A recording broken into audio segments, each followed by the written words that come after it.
London isn't just tense tonight. It feels charged, like the whole city is holding a breath it may never exhale again. Streets that once echoed with routine London chaos now vibrate with something darker, heavier, and impossible to ignore. Every siren sounds like a warning. Every shadow feels like an omen. And right now, the United Kingdom is staring at a question so terrifying that no leader is willing to answer it out loud. Has the NHS, the pride of Britain, finally collapsed?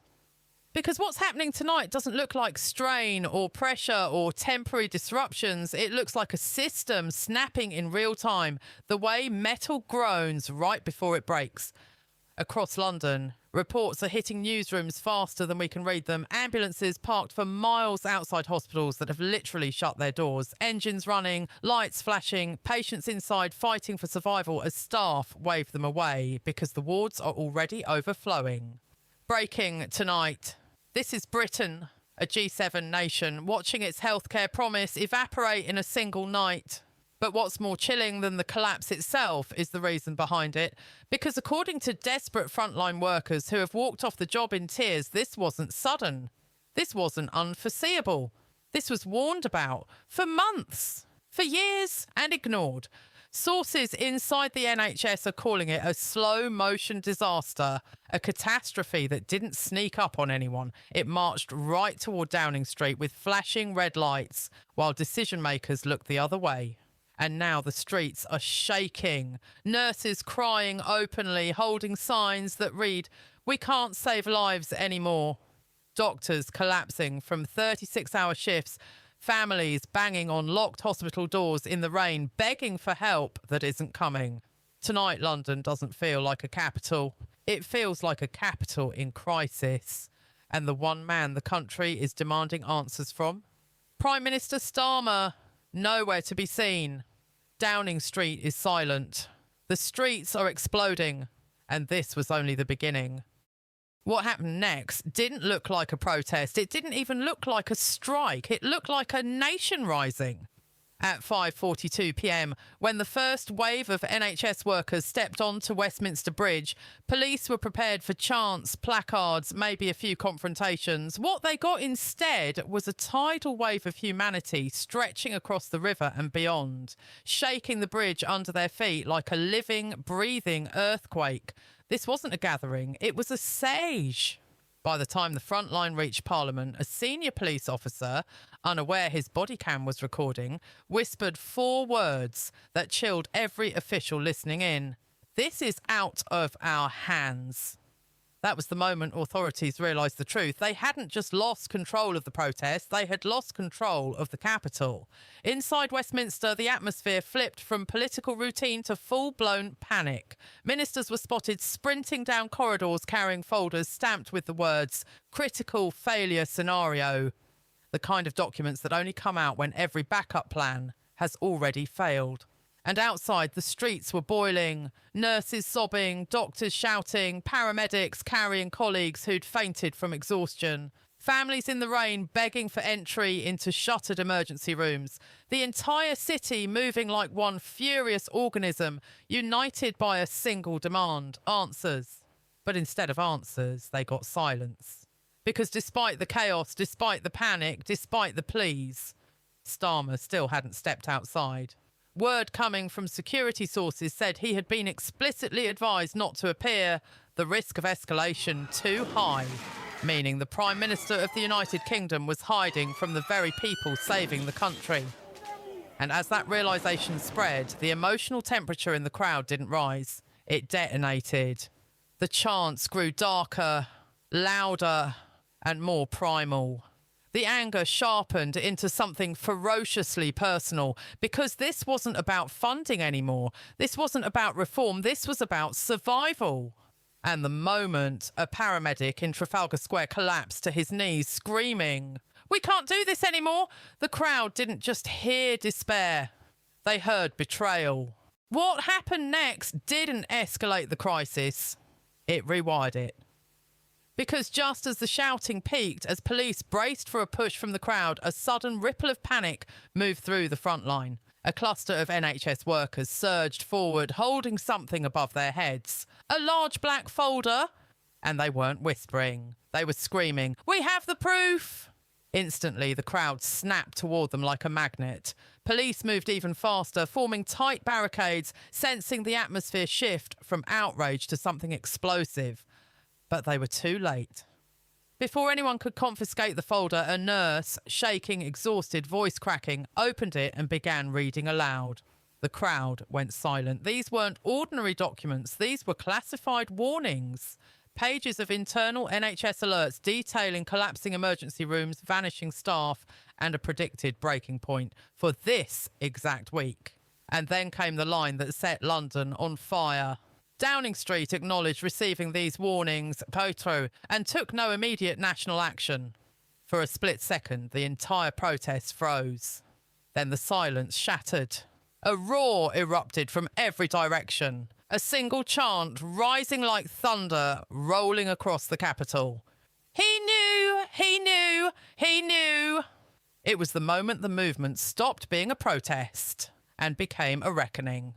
Journalists shoved through the crush, desperate to capture the pages on camera. But before they could, riot officers stormed in, ripping the documents out of the nurse's hands and dragging her behind a wall of shields. To the crowd, it didn't look like law enforcement. It looked like a cover-up. Fists slammed against plastic shields. People screamed for transparency. The air vibrated with raw fury. But while the physical clash was erupting on the ground, the digital battlefield detonated. Social media exploded with a rumour so damning it felt fatal to the government. A high-speed motorcade had just left Downing Street. Minutes later, shaky video confirmed it. A convoy racing out a side gate, usually locked tight, tyres screeching into traffic. The crowd didn't hesitate. They didn't analyse. They believed. The Prime Minister wasn't preparing to speak. He wasn't preparing to lead. He was fleeing. And that belief didn't just fuel anger. It weaponised it. The chant shifted instantly from "he knew" to "coward." The emotional dam had broken. And the wave that surged forward next was not a protest. It was a nation betrayed, moving as one. What unfolded next didn't feel like a protest anymore. It felt like history, snapping in real time. As the chant of "coward" rolled through the streets, thousands surged toward Whitehall like a single living organism. Police lines buckled, barriers went flying. Even officers looked stunned, as if they suddenly realised they were standing in front of something far bigger than crowd control. And then came the moment that turned a furious march into a national rupture. A young doctor, still in scrubs, still wearing her hospital badge, climbed onto a police van and grabbed a loudspeaker from a stunned constable. Her voice shook, but her words sliced through the chaos like a blade. "If the NHS collapses, thousands will die this week. We warned them. They ignored us. This isn't a protest. This is survival." Every camera snapped toward her. Every microphone lifted. Every person in the street stopped and listened. And something inside the crowd shifted. You could feel it. That electric second when anger fuses into purpose. People who had come just to march now linked arms with strangers. Nurses climbed onto bus stops, waving their uniforms like flags. Delivery drivers abandoned bikes and joined the front line. Even a few police officers looked away, visibly torn, as if deciding whose side of history they were actually standing on. But the real detonation came a heartbeat later. A breaking news alert lit up thousands of phones at once, the kind of alert that freezes your lungs when you read it. Cabinet sources confirm emergency meeting scrapped. PM remains unreachable. Unreachable. One word, and the crowd lost what little restraint it had left. A surge slammed into the metal gates of Downing Street so hard the hinges groaned. Officers scrambled, shields locked, batons rose. But they were outnumbered, outmatched, and for the first time, visibly afraid. Not of violence, of the truth finally outrunning the government's version of it. Inside the gates, staffers could be seen through windows sprinting back and forth.